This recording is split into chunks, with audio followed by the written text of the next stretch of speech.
Welcome to the Your Business on Purpose podcast, the ultimate resource for women business owners looking to confidently navigate their entrepreneurial journey while upholding their principles. I'm Dawnette Palmore, your host and fellow entrepreneur.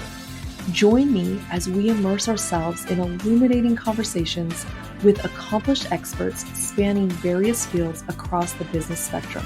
Together, we'll unearth strategic insights into seizing opportunities and ensuring that your business is equipped with the essential elements aligned with your purpose and values.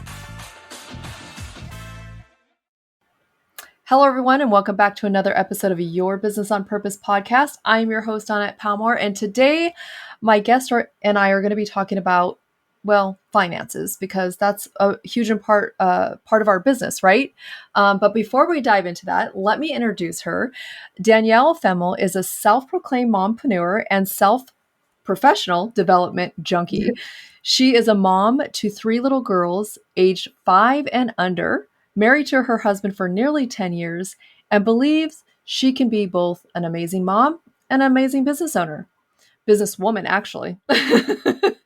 She recently launched Life Real Estate Group, helping people accomplish their real estate goals in Southern California, focusing on all things home because life starts at home. Danielle, welcome to the show, and thank you so much for being here with us today. I'm so excited about our conversation. I'm so excited too. Thank you for having me. When you reached out, I'm honored to be here. Absolutely.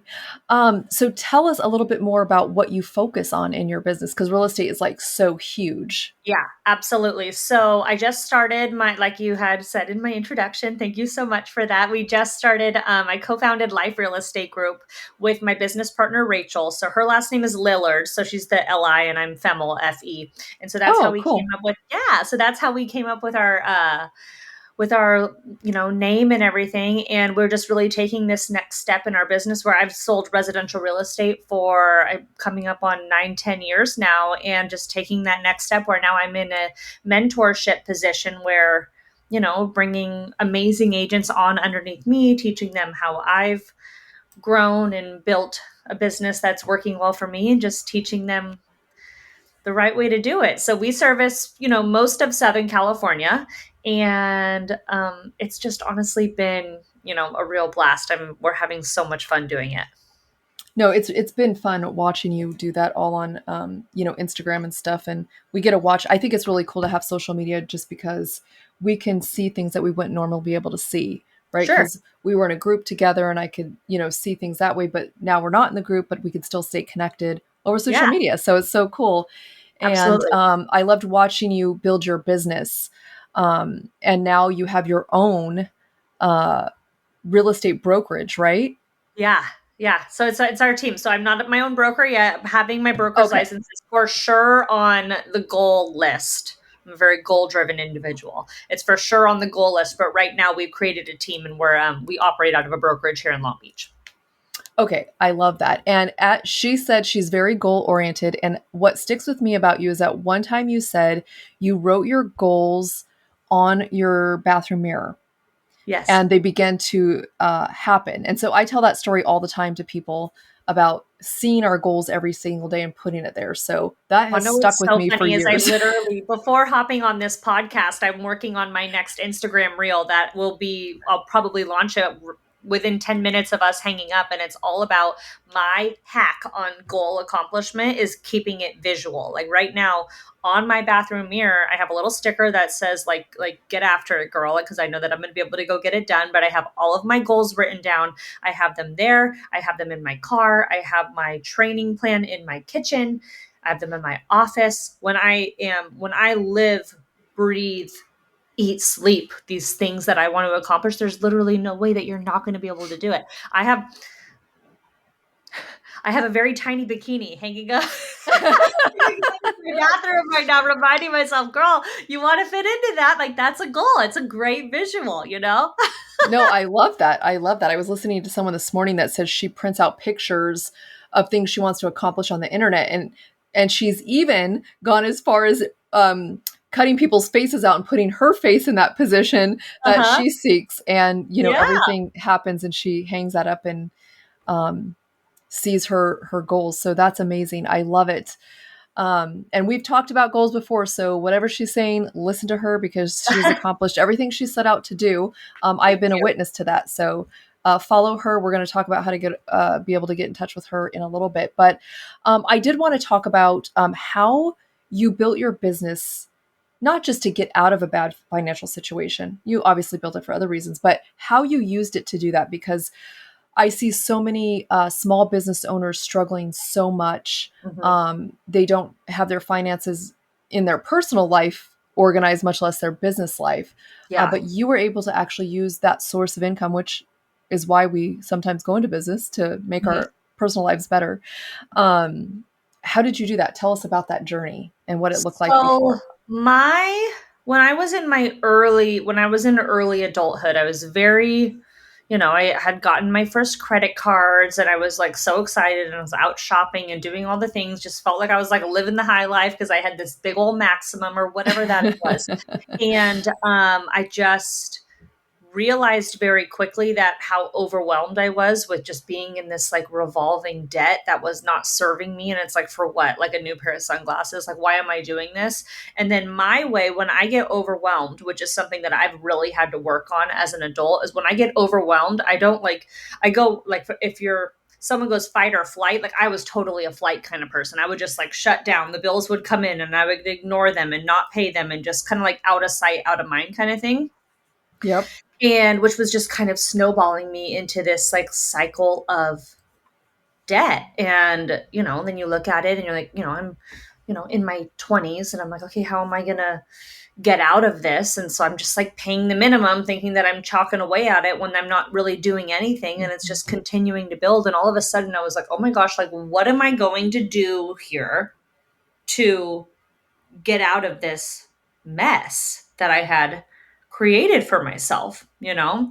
And so at the time, like, so now I'm in real estate, but before I was in real estate, I was in like bartending, serving, and, making cash tips and everything like that. And I just really started what I started doing, because I really needed like the money to like fund the life that I was living. But I would kept every time that I got like dollar bills and tips, I would put like my dollar bills away and just like, kind of like have like a little bit more of like a nest egg. So like at the end of the week, when I had, all of the money that I had made for the week, but I had, 250 extra dollars and $1 bills that I didn't feel like I was missing, like I would just keep putting that aside towards my credit cards just to kind of climb my way out of debt. And then, I recognize now, like I live relatively debt free, and I recognize now that going through that, there's a lot of people who are in much more significant, dire situations than what I was in. But I also, harness that feeling and know that feeling that I never want to like, I want to be empowered when it comes to money and when it comes to finances, and not run away when I'm getting overwhelmed and I don't know what I'm doing. And that still happens sometimes. It's like, being a business owner and learning taxes and tax rules and write-offs and all of that stuff was a big, another eye-opening financial experience for me. But I just, starting off with bartending and saving money that way, that really just led into the customer service aspect of my real estate business. And now I have a certain dollar amount that like of every, time that I close a sale, how much I put away to go towards taxes, to go towards savings. I pay myself first. I feel like having gone through that so long ago, I'm so glad it happened. And when it was happening, I was miserable. Yeah. And Yeah, now it's I'm not like, fun. no, it's not fun. But now I'm like, thank God I did that. Thank God I had that experience, because I wouldn't be in as, secure of a position I am now had I kept up those habits and had I not gone through that. And I think you go back to that feeling, right? Like you don't want that feeling again. Oh my gosh, no. That feeling where it's just like, like I get a spam phone call and I was wondering if it was a creditor.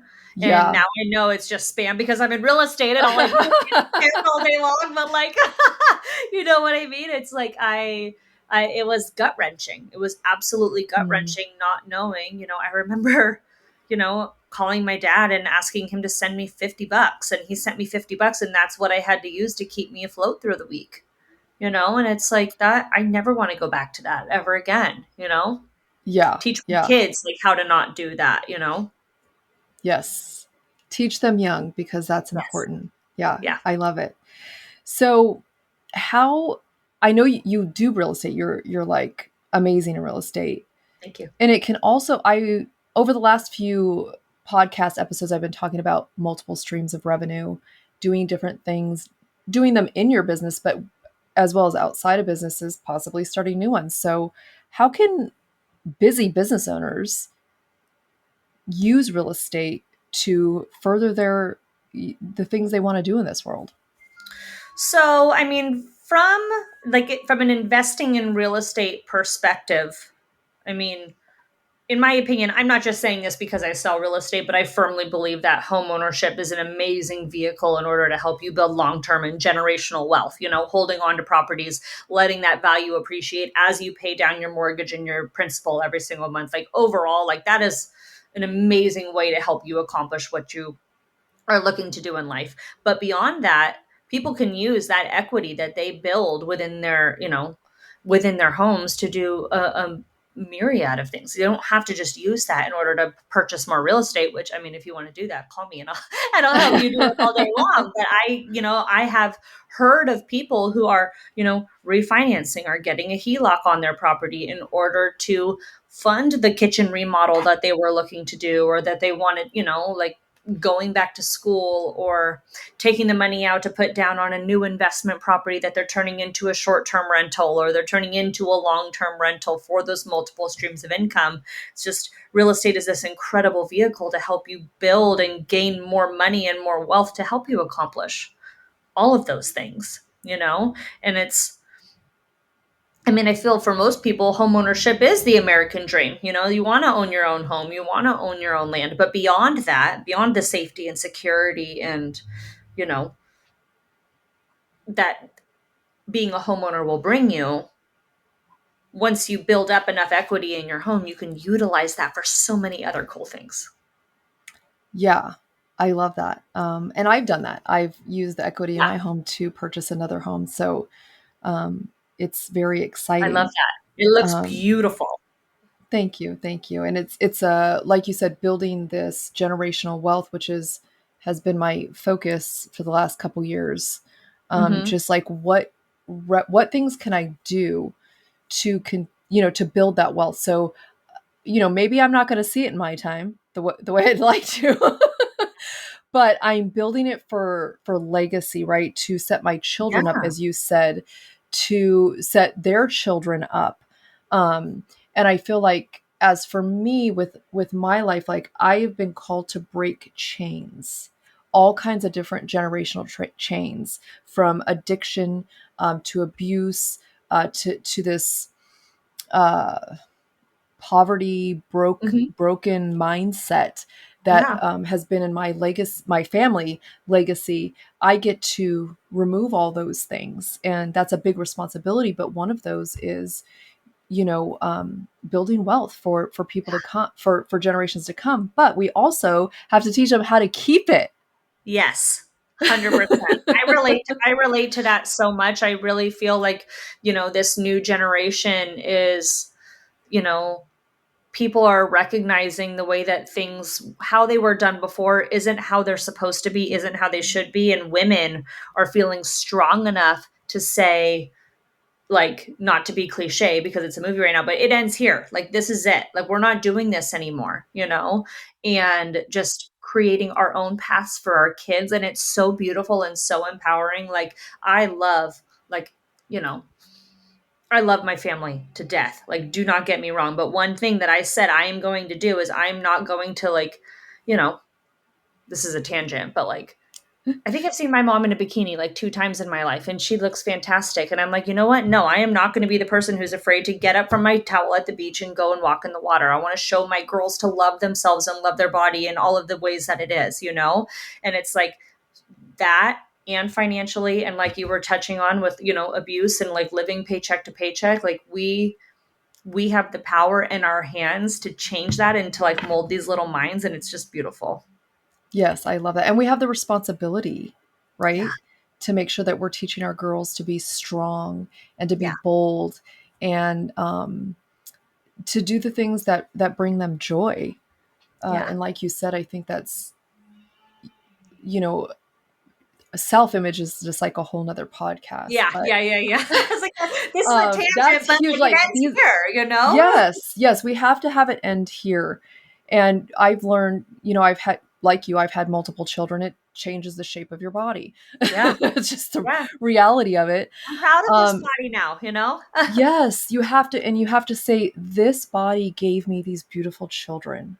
Yeah. Like, this is what my body did what it was supposed to, and it gave me these beautiful children that I have the responsibility of um, making sure that they grow up confident and Yeah. empowered in who they are and what they are. Yes, for And I sure. love that. So, are you teaching your children little real estate? Okay, so I have seen she has brought her children forever to her work. They're always there. She's had little porta cribs or playpens in there They come while she's along. working. They watch mom get it done, you know, like they ask me all the time, like, hey, like, can, like, I'm like, oh, like, I gotta go work today or whatever. And like, can we come? And, you know, there's some situations where it's just not acceptable. And then there's plenty where I'm like, you know what? Sure. Come along. Like they watch their mom hustle. They watch me, you know, have goals and dreams that extend beyond motherhood and family. It's like, if this is what I want to do, like me running, I have had a goal for a couple years now, and I'm going to do it in 2025. I want to run a full marathon. And so they are, you know, watching me wake up early and train. And it's like, you know, of course there's that guilt of like, you know, should I be with my kids when I'm doing something for myself? But it's like, no, like I got to show them this is what I want to accomplish. This is something that's important to me. And, you know, so they have totally come with me to all of my work stuff. And, you know, like I keep a porta crib in my office. And if we got to go and get stuff done, they come with me. They can hang out in there with their toys while mom gets her things done. Well, now the older ones are a little bit, you know, I I tell them I'll get them hot chocolate at the office. If we go, we have to kind of negotiate a little bit more. Yeah, But, you know, they watch me get after it. And I want so badly for them to feel when they are my age that they can accomplish absolutely anything that they set their mind to, because I firmly believe that I can do anything I set my mind to. And I just want to instill that onto them, you know? I love it. And I think them seeing the hard work you put in, like things don't just come to us, we have to actually go and chase them, is Yeah. so important. It's very hard, especially like, I mean, my kids, my two older ones are 5 and 4, and they want, I mean, I want this. I want this. I'm like, okay. Well, what are you going to do to earn it? We got to go do our chores. And here's your $4. Put $1 in your piggy bank, and then these $3 you can use for whatever. Like trying to teach them that you have to, you know, it's so easy with Amazon. You just like tap, tap, tap. And then all of a sudden the lunchbox comes in the mail tomorrow. Like that's what we're on right now. Is my daughter really wants this new lunchbox. And I'm like, okay, well, you know, here's your list of chores. You got to do your chores and earn your whatever. And, you know, trying to teach her that like things don't just come to you, Yeah. you know, and Yeah. if they do, then that's a whole that's not going to happen in our family. Some families like that, but we're not set up like that, girl. You got to work. No, exactly. And those somebody had to work for whatever those things just drop in those other people's laps. Yeah, someone worked at some point, you know. Yeah, somebody puts in the work. No, I love this. And I think this is so important, especially teaching them from such a young age that um, they need to earn things. They need to learn that work equals money. Like Yeah. it doesn't just, okay, people say it doesn't grow on trees, but it does because trees I turn don't into know. money. Yeah. but but it doesn't just like end up in your bank account. It's like No. when there's kids who get jobs and they're like, why is there money missing out of my paycheck? No one ever taught them about taxes. Yeah. Yeah. So they don't understand. And so instilling this in our children, especially our girls, because we are coming out of a time of disempowered women, right? Our parents were probably not empowered. Our Yeah. grandparents definitely, our grandmothers definitely weren't Yeah. empowered, but we're coming out of this and we get to lead the way. Yeah. Like that's exciting. It's really exciting. And I think that, you know, I try to teach my kids too. It's like work equals money, yes, but like with money, it isn't just like that we can go and go on this vacation and go eat this, go out to dinner this night or whatever. But like that money really brings upon like us having a choice Mm. choices to be able to go out and do things. Like, we have the option of staying home and having chicken and broccoli or going out for dinner if that's what we choose to do because of the money, And so that's why you work hard to be able to have the choice when it comes to those kind of situations, because there's a lot of people out there who don't get to have any choices, That and is such a great point because money gives us options yes. and our money will make those choices for us, right? Whether if we're in debt or we're not in debt, or if we're, not doing good things with our money or we are, Hmm. our money is still making choices. Like we're making that choice and it's going to say, okay, can I eat out tonight or can't I? Yeah. Can I go to McDonald's or can I go to like Fleming's? Somewhere better. You know, you, And it's like that's having choice, and having that freedom is like that ultimate thing that people strive for. It's not money, it's the having the freedom to go and do whatever that it is that you want to do. And sometimes, I hate to say it, money is the catalyst for that kind of stuff. And so you got to figure out a way to get it, and you got to figure out a way to keep it, and you got to figure out a way to make it grow. yes, these are all true. And I think we need to, that's why I do the podcast, because we need to talk Yes. more about these things because money isn't evil. Money is a tool and we have to have it. Like, To you survive. have to. You can't eat without it. You can't drive a car without it. You can't be in a house without it. Um, it's just an essential of life, unfortunately. Yep. We have to have it. And I think, wow, teaching our kids and being an example is so powerful. I was just talking to a group. I teach a class to homeless individuals on financial joy is the name of the class, and talking to them about how their children are watching them and Hmm. how much of an impact they can have on their children if they choose to go finish this program and follow everything, how Hmm. they can change those generations. That's amazing. I bet Yeah. you are impacting so many lives by doing that, because they need resources, So that's amazing. Yes, and that's what we're out here doing, giving you resources. There's so many resources that are available that people just don't know, and sometimes um, it could be real estate. Real estate's a great way to go if you like selling houses and helping people find their Hmm. dream home, their starter home, their next home, whatever it might be, their investment home. Yeah. Um, it can Things can just lead to such great things. You just have to go out and get the resource, right? Yeah, absolutely. And I'm always happy, like, one thing just to like drop in here, like if anyone is listening to this, like, I always strive to be a resource to everyone, even if someone isn't ready to buy or sell a house right now, but they have questions about real estate or the housing market, or like what is the new trend for what color cabinets I should paint, or whatever that it is. Like, I want to be like the go-to real estate gal. Even if I would much rather you ask me and I'll give you what I know, to be honest, very truthful, forthright advice, rather than go and look on Google, So Yeah. it's just being that resource where you are such an amazing financial resource to people, just to know that there are people out there like you and I that are just there to help. We just want to help people, empower people to feel amazing about their money, about their finances, about their choices, about their home, Yeah. and just help them have a life that they're really proud of. Yes, yes, and I love that. And she is a resource. She's very educational on all her channels, and Thank you. yeah, it's awesome. So, if someone's saying, "Okay, I just need to get to know this girl some more," where can they find you? Yeah. I'm all over Instagram. My Instagram handle is at Dani, Dani Fehmel, Fehmel. Awesome. This has been a great conversation. We can go on forever. But as I say, I am not Joe Rogan, so no one's going to listen to me for an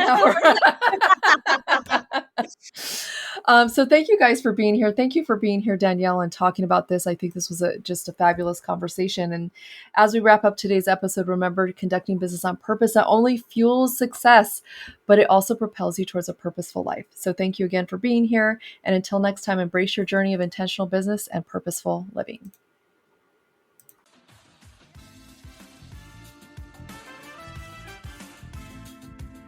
This podcast is dedicated to you and all the incredible women out there breaking chains, pushing through, and striving to make it all work.